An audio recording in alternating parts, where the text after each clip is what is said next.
Les amis, ravi de vous revoir.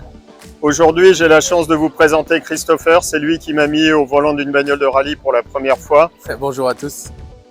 Maintenant, on va pas parler de handicap parce que ça, le problème est réglé depuis longtemps. On va parler voiture et tu vas nous présenter la voiture de ton association qui s'appelle DV Sport Auto. On a allié handicap visuel et sport automobile. Donc voilà. Donc là, donc vous avez DV, c'est pour DV, DV pour déficient visuel. et sport auto pour ma passion. Allez, ça c'est fait. Maintenant, on parle bagnole. Ah, voilà.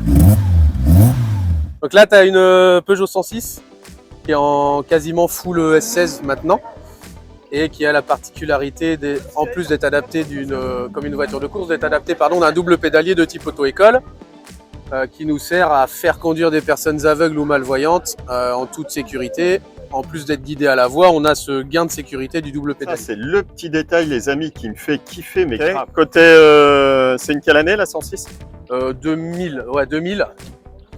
En 2000, mais bon, bah t'as plus rien d'origine dessus, hein, que ce soit moteur, amortisseur. Niveau carrosserie, il y a des décos particulières. Alors niveau carrosserie, ouais, pour ceux qui voient pas, on est sur une caisse qui est orange pétant, avec un kit déco easy adhésif noir et blanc, assez agressif, avec le numéro 28. 28, c'est un petit clin d'œil au sponsor qui a financé cette voiture. Et après, tu as un petit body kit, des ailes, des extensions d'ailes qui sont pas... trop énervés, c'est bien. Et voilà. Puis c'est rifté. Ouais, voilà, c'est rifté. Et après, t'as bouclier avant, il est d'origine. Bouclier avant d'origine. Et arrière aussi d'origine. Béquet aussi d'origine pour l'instant. Au niveau de la. T'envisages d'autres trucs sur la carrosserie? Non, à part mettre un aileron style Saxo Kit Car bientôt. Pour lui donner un look un peu plus agressif et puis bon, bah, ce qui va avec, quoi. Et au niveau roue, c'est quoi? Roue, on est sur du 15 pouces OZ et avec un déport de 16 mm à l'arrière. Quelle couleur? Blanc. Et en pneumatique? Pneumatique en cook. Ok, c'est du semi-slick? Ouais, semi-slick qui ont été retaillés en plus en début d'année. Ouais. Donc non, niveau carrosserie, après... Elle reste. On est elle est un peu plus élargie, bien entendu, avec les élargisseurs, mais sinon. Il y a un pare-soleil. Ouais, en haut du pare-brise, t'as un bandeau pare-soleil avec le nom de la structure DV Sport Auto. Sur le toit, tu vas retrouver une prise d'air pour ventiler l'habitacle, en fait, pour rouler avec les fenêtres fermées en toute sécurité sur des événements et puis que les gars aient de l'air à l'intérieur. Ah ouais. Donc il faut découper le. Tu découpes le. Ouais, après en fait, t'as un diffuseur dedans. D'accord. Le diffuseur va être mis bientôt, honnêtement, j'ai pas eu le temps de le poser. Okay. Mais là, l'idée c'est ça, c'est de pouvoir rouler en toute sécurité, fenêtre fermée, mais avec de l'air. Ouais. Donc voilà un petit peu pour la prépa. Après, niveau amortisseur, si tu veux, on peut en parler. Hein. Ouais, vas-y, on fait le tour de la voiture parce que vu que je suis en train de préparer la mienne pour qu'on puisse se tirer la bourre sur circuit, Christopher. Amortisseur avant, on va retrouver du. Fais pas semblant de pas avoir entendu. Hein. Ouais, je ne vois pas de quoi tu parles. non, amortisseur avant, on va retrouver du combiné fileté Bilstein. Donc réglable bien entendu. Et à l'arrière, on est sur du Bilstein rotulé aussi. Ça veut dire quoi, rotulé? Donc en fait, ton amortisseur est, si tu veux, sur tes fixations d'amortisseur, tu vas retrouver des rotules, ce qui fait que ton amortisseur est, comment dire, à deux axes de pivot, tu vois. Haut et bas et puis un peu latéral suivant le jeu de ton train, le jeu de ta caisse. Et donc tu peux faire des réglages. Là-dessus non, le côté rotulé c'est plus pour optimiser le comportement de ton train arrière. Voilà, ok, ça marche. C'est mieux que du normal, voilà. Okay. Et le combiné fileté devant on est à moins 35. Moins 35, ah ouais. Donc non, c'est vraiment... Niveau moteur, ça vaut le coup de lever le capot ou c'est un diesel? Ouais. Il y a des diesels qui marchent, hein, ils ont gagné le Mans. Ouais. Donc il faut savoir que malgré et avec... C'est des vérins qu'il y a là-dessus? Ouais, c'est les vérins d'origine. Avec la cécité, je fais quand même 80% de ma mécanique tout seul. Parce que c'est pas compliqué. C'est sur un petit TU. Donc là, on a un 1,6 litre 8 soupapes. Ça fait à peine 100 chevaux, honnêtement. Il n'y a pas grand-chose sous le capot. Admission directe dynamique avec le filtre green à l'intérieur. Donc ça, c'est vraiment sympa. Franchement, ça marche bien. Pour ceux qui ont des petits... caisse comme ça, franchement, c'est un investissement, je sais pas, 120 balles, je crois, mais ça marche vraiment bien. C'est vraiment top. Après, au niveau de la boîte de vitesse, on a un couple court à l'intérieur, qui est vraiment agréable aussi, mais bon, ça manque un peu de chevaux encore pour pouvoir en profiter. Et puis sinon, après, après, quasiment sur tout d'origine. Hein, voilà. D'accord, du full stock. Ouais. Pour les amis, en même temps, nous, les compétitions qu'on va faire, ça va être sur circuit, chacun notre tour, avec un chrono, et ça sera pilote non-voyant, copilote voyant. Pour le moment, on va partir sur cette base-là. Parce que pilote non-voyant, copilote non-voyant, ça va nous coûter cher en bagnole. C'est clair. Il y aura du spectacle, mais ça va nous coûter cher en voiture. Du coup, ça sera des tours chrono. Donc, il nous faut des bagnoles qui accélèrent très fort, qui freinent très fort. Ça va pas ressembler à grand-chose, mais il y aura quand même un chrono qui tourne. Et donc, compétition plus. Je pense que ça va être sympa. Ouais, d'ailleurs, des freins, on en parlera après vite fait. Puis dedans, tu retrouves aussi une barre anti-rapprochement, tout simplement. Ouais, le minimum syndical. C'est pas compliqué, hein, ça. Il n'y a rien d'exceptionnel, mais bon, ça y fait quand même. Et ferme la boîte. Ouais, les freins du coup. Alors niveau frein, on a tout le kit VTS. Donc disque ventilé percé à l'avant. Et avec les étriers aussi de la S16, je veux dire. Et puis derrière, on est sur un train arrière d'origine, mais avec frein à tambour classique pour l'instant. Mais à l'avenir, on voudrait mettre un train arrière de S16 avec les disques, avec frein à disque aussi. Bon, pour rien vous cacher, moi je suis en train de préparer une 206 S16 que vous avez déjà découvert sur la chaîne. Du coup, Christopher, je crois qu'il en a acheté une aussi parce que il s'est dit ça va barder. Ouais, bah du coup on prépare une deuxième caisse aussi, qui finira en adapté. On vous en parlera. On fait un petit tour à l'intérieur, Christopher, ouais, bah, je te laisse le volant. Bah je me mets au volant, ouais. Allez, je fais le tour. Je passe en mode copilote. Il y a eu quelques transformations qui ont été faites. Quelques, ouais. On va vous en parler, les amis.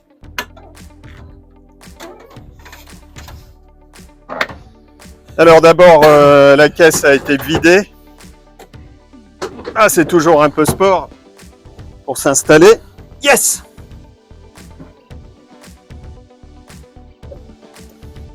Bienvenue. Bienvenue à bord. On est bien installé. Hein. Alors ça résonne parce qu'il a viré tout le mobilier. Il y avait du chêne massif, il y avait une cuisine, il y avait une salle à manger, il a tout viré. Ouais, il y avait un poêle aussi, je l'ai enlevé. non, mais ouais, donc du coup, t'as plus rien. Il n'y a plus rien. Tout l'intérieur d'origine avait été enlevé.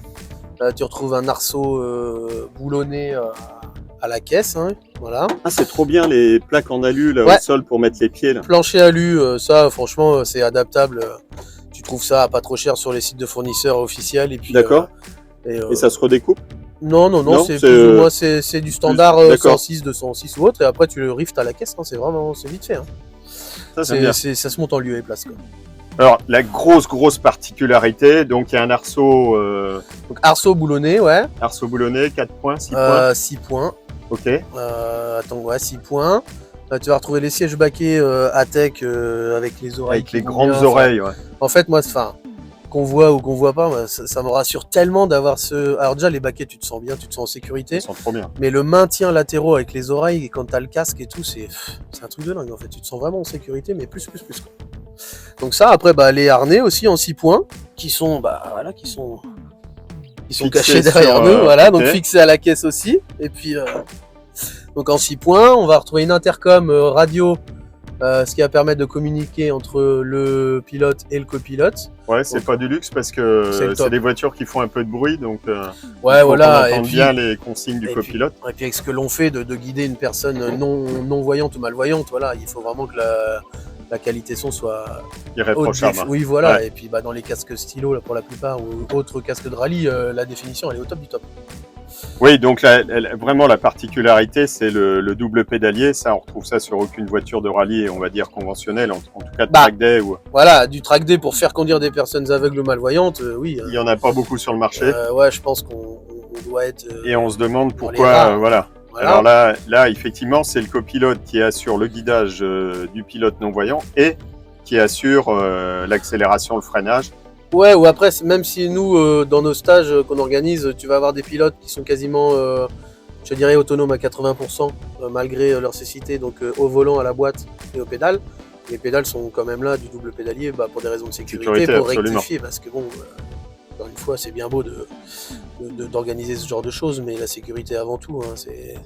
Le compteur là qui est sur le tableau de bord là au milieu, c'est quoi ça, Christophe? Alors ça c'est un shift light, alors moi je vois pas le voyant donc je m'en fous, mais en fait... c'est pour t'indiquer les... Si tu le règles à 7000 tours, le voyant va s'allumer à 7000 tours, ça t'indique comment passer les vitesses. Mais moi, vu que je vois pas, j'emmène tout au rupteur, comme ça c'est clair. Ouais, le rupteur, ça a été fait pour nous, ça. Non, mais ouais, à la limite, tu vois, voilà. Quand tu sais que tu arrives au rupteur, c'est là. De toute façon, c'est des caisses qui marchent que dans les tours.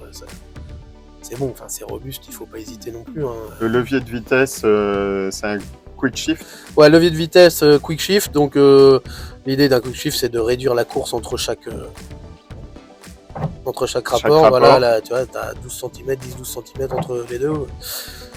Donc, ça se monte vachement bien. Ça coûte pas très cher, ça coûte 70 balles. Tu montes ça pour quelqu'un qui bricole un peu en une demi-heure, c'est rectifié. Le frein à main, ça c'est fait maison, c'est un tube de selle de vélo en fait, tout neuf, qui a été rajouté dessus pour une prise en main du tonnerre, pour l'esthétique aussi, et puis ça a été reboulonné sur le frein à main d'origine tout simplement, il n'y a pas à investir dans des trucs hors de prix, en plus voilà, c'est bon, on fait pas du drift nous avec les voitures. Non, c'est clair. Volant plat, 3 branches, j'ai acheté ça, je sais plus, sur GT2i. Je crois. Et absolument, il est siglé GT2i, ouais, je te confirme. Voilà, je me rappelais plus. Pareil, mais on l'a dit il y a 2 secondes. Ouais, c'est dans l'autre voiture, c'en est un autre. Mais ouais, avant on avait un tulipé, mais la position de conduite était pas top, et en fait, à force de trifouiller les réglages de siège, ça allait toujours pas. Je me suis dit, attends, on va mettre un volant plat, et le top. Alors explique les consignes du coup que le copilote donne au pilote non-voyant pour poser son volant comme il doit en fonction de la trajectoire. Ouais, donc on va partir sur quelque chose de simple. Donc pour rouler droit, donc là il faut se dire que... Attends, parce que j'ai pas la clé, mais bon, on va éviter de trop tourner le volant. Pour rouler droit, donc notre pilote aveugle ou malvoyant va rester ses mains à 9h15 tant qu'à faire. Chez nous, c'est comme ça qu'on procède. Et on va lui dire de rester à l'axe. Donc le moniteur, en l'occurrence, qui a de bons yeux, va lui dire axe. Donc ça veut dire qu'on reste droit, on ne bouge pas. Et si on va être amené à tourner à droite ou à gauche avec un angle précis, on va parler en chiffrage. Donc nous, chez nous, c'est droite 1, 2, 3, 4, 5, 6. En fait, ça décompose un petit peu comme un cadran pendulaire. À gauche, c'est pareil. Gauche 1, 2, 3, 4, 5, 6. Voire plus, hein, s'il faut. Donc, admettons, là, on va servir du repère d'un volant de voiture de course, comme on a ici, là, vous verrez sur la vidéo. Et donc, là, j'ai pas les clés, donc je vais aller les chercher après. Donc là, si je tourne mon volant, là, ça va me foutre le Neyman, mais bon, non, voilà. Là, vous voyez, on est à droite 1, en fait. Droite 1. Okay. Donc après, si on va plus loin, droite 2, droite 3, droite 4, enfin bon, je pense qu'ils auront compris les... Absolument. Et tu t'abrèges, moi, je suis en train de tester plusieurs copilotes. Pour aller plus vite, encore, on fait D1, D1+, D2, D2+. Ouais, après, si tu veux, alors, là, à chaque fois, le moniteur va pas te dire droite 1, droite 2, droite 3, machin, ça va être droite 1. Si on sait qu'on va sur une courbe à droite, ça va être 2, 3, moins, plus, voilà. moins, plus. C'est comme ça qu'il me faut rectifier mes trajectoires, tu vois. Après, si tu veux, dans l'habitacle, des fois, suivant la situation, tu t'adaptes. Il va y avoir des couples qui vont naître entre pilote et copilote, parce que le but, encore une fois, c'est d'optimiser la communication. Ah, mais ça tout se fait par la com. C'est une cohésion de dingue. Les secondes, on va les trouver dans le moteur, dans les freins, dans la capacité à freiner fort et accélérer fort. Ouais. Mais on voit aussi la finesse et la confiance surtout. Parce que c'est ça. Le pilote, le copilote, est-ce qu'il va accélérer fort ou pas? C'est là, parce que nous, on n'a pas peur, on est détendu au volant. Et puis, alors t'as ça, et puis par exemple, tout le développement qu'on a fait de cette grande aventure, même à l'époque, dans cette voiture-là, il n'y avait même pas le double pédalier et on roulait comme des malades sur circuit. Parce que il fallait bosser. Hein. Des fois, en bout de ligne droite, j'avais les yeux bandés, on était à, je sais pas, peut-être 140, et je voulais freiner, il me disait non, encore. Et ok, c'est ça qui est énorme. Et j'étais pied au plancher, pas d'assistance au double pédalier à côté. C'était un truc de malade. Et là, ok, ça marche, je te fais confiance. Donc en fait, j'arrivais en bout de ligne droite, je savais qu'il fallait freiner, mais on me disait pas de freiner, donc je freinais pas. Et c'était chaud. Hein. Ouais. Mais c'est de la cohésion, et franchement, c'est magique. Hein. Je crois l'avoir déjà dit sur la chaîne, je suis absolument pas frustré de ne pas pouvoir pousser un V12 sur route avec un permis de conduire, parce que pour se traîner à 80 km/h, ça va. Avec mon chauffeur, ça va bien, mais par contre, pas pouvoir faire de compétition au volant d'une voiture sur un circuit, c'est grâce à Christopher qui m'a fait découvrir cette possibilité. Et aujourd'hui, vous avez vu, j'ai déjà été acheter la voiture. Je vais mettre prochainement sur la vidéo, sur la chaîne, une vidéo qui traite du circuit où je m'entraîne, avec une voiture un peu particulière, ça je vous en ferai la surprise. Et puis on va essayer de se mettre en place un championnat Bah ouais, ce serait sympa de pouvoir se tirer la bourre. Qu'on soit une dizaine de pilotes, ça serait cool, quoi. Ouais, moi le côté challenge, je trouve ça cool. Pilote et copilote d'ailleurs. Ouais, non, mais Parce c'est qu'il va falloir constituer des binômes. Ouais, donc tu aurais comme un championnat pilote et copilote. Pilote. Ça serait stylé, mais je pense qu'il y a matière à faire. Ça va le faire. Et du coup, ligne d'échappement groupe N, full groupe N aussi, qu'on n'avait pas évoqué tout à l'heure. Vas-y, du coup, fais péter la 106. Yes. Il n'y a pas de procédure particulière. Non, j'attends que la pompe à essence ça amorce normal, et puis...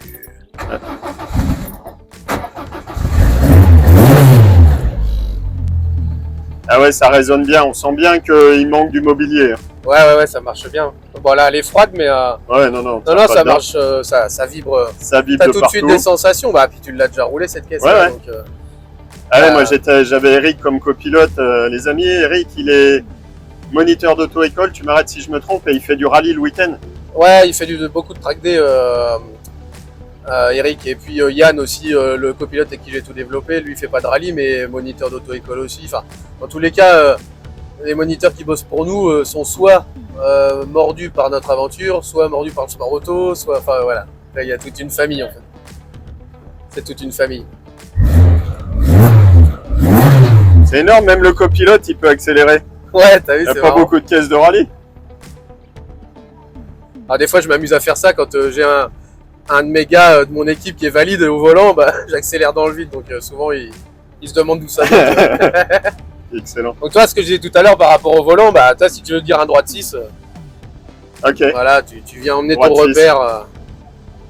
Ou gauche 6 ou gauche 3, gauche 2, 1, axe. Bon, n'hésitez pas les amis à mettre des commentaires, surtout si vous êtes motivés pour faire copilote, parce qu'on va avoir, on l'espère en tout cas, des correspondants un petit peu partout en France. Faut vraiment que ça se développe. Pour ça, il faut contacter Christopher sur son Facebook, le plus simple, Christopher. Ouais, le plus dynamique et Le plus réactif, le plus garni, ouais, c'est Facebook. Et après, il y a le site internet. Donc on vous rappelle DV Sport Auto. Ouais. Donc Voilà. sur Facebook DV Sport Auto, le site internet www.dvsportauto.com tout simplement. Et n'hésitez pas à mettre des commentaires si vous avez des idées, si vous trouvez l'aventure complètement farfelue ou pas farfelue, réaliste. Et surtout, on est preneur de vos idées et de toutes vos critiques, qu'elles soient positives ou négatives, ça fait avancer le business. Ouais, tout à fait. Bah, de toute façon, des négatives, il y en aura, c'est comme tout. Ouais, et puis il en faut. Mais Il en faut quand à partir du moment où elles sont argumentées. Oui, en fait, du moment que c'est constructif. J'étais au GP Explorer, c'était des youtubeurs, bon, qui n'ont pas de compétences particulières au volant, mais le spectacle était là. Hein. Le spectacle était là, donc à partir du moment où les gens se font plaisir. Non, je pense qu'aujourd'hui, ce que l'on fait, c'est crédible parce qu'on a une vraie demande, on a une liste d'attente même de demandeurs, donc des gens de l'étranger, de toute la France, donc oui, il y a de la demande. Et donc que vous soyez déficient visuel ou bien voyant, pilote et copilote, je vous rappelle que les pilotes sont non-voyants, les copilotes, bon, impérativement, il faut que vous soyez voyants les mecs. Ouais. Et j'ai oublié de dire quelque chose, oui, abonnez-vous à la chaîne évidemment, likez, partagez, mettez des pouces de toutes les couleurs. On se retrouve très bientôt pour des vidéos dynamiques, je l'espère, avec Christopher. J'espère que d'ici une saison ou deux, on se retrouvera avec des images vues de dehors de compétition. Ça serait trop bien. Ouais, ce serait marrant. Ça serait vraiment bien d'avoir des chronos. Et puis on va essayer de vous faire partager tout ça sur la chaîne et d'avancer ensemble. Merci Christopher de cette présentation qui a été réalisée aux Aubrais. C'est ça. Pendant les baptêmes roses. Les baptêmes roses. Ouais, c'est ça. Donc plein de voitures avec un beau soleil. Merci à Jérôme du Club Passion 45 de nous avoir accueillis. Juste à côté de la 106, il y a la 206, c'est la rivale. On vous en parle très prochainement sur la chaîne. Merci les amis, merci Christopher, à très bientôt et au plaisir de vous revoir. Allez, à bientôt et merci à toute mon équipe. Ça, c'est le petit détail les amis qui me fait kiffer, mais grave. Le petit interrupteur qui permet de mettre le ventilo en mode asservi. On lève comme ça, on a l'interrupteur qui est en dessous. Pour mettre le ventilo en position asservie, bon, à l'origine c'était pour la rampe de phare, mais là maintenant du coup c'est sur le ventilo. On le pousse vers l'avant. Ça, c'est trop bien. Et pour couper, pour l'éteindre, du coup, ça s'appelle une affordance. On est sûr de ne pas se planter. On rabat le capot et ça coupe, ça remet le ventilateur moteur en mode classique qui se déclenche avec la sonde de température.